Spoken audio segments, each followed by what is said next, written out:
আজকে সকাল 6:30 আমার বড় ভাবি আমাকে ডাক দিল বাসা থেকে, বলতেছে বাসা থেকে বের হও, একটা লেখা চোখে পড়তেছে। তারপর আমি ঘুম থেকে উঠে আসার পরে দেখি এখানে লেখা মৃত্যুর জন্য প্রস্তুত হও সমন্বয়ক।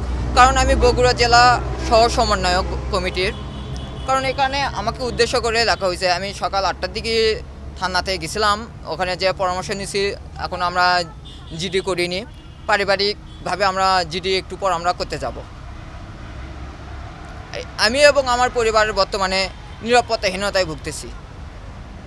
আমি চাই প্রশাসনের কাছে আমার এবং আমার পরিবার সহ আমার এলাকাবাসীর যেন নিরাপদে থাকে।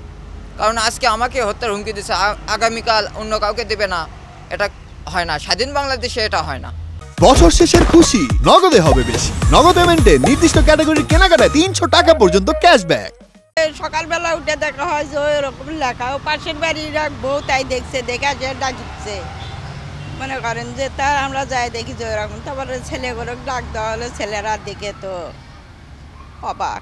সাধারণ মানুষ করতে পারে না, সাধারণ মানুষ এরকম সাহসীলে কাজ করবার লয়।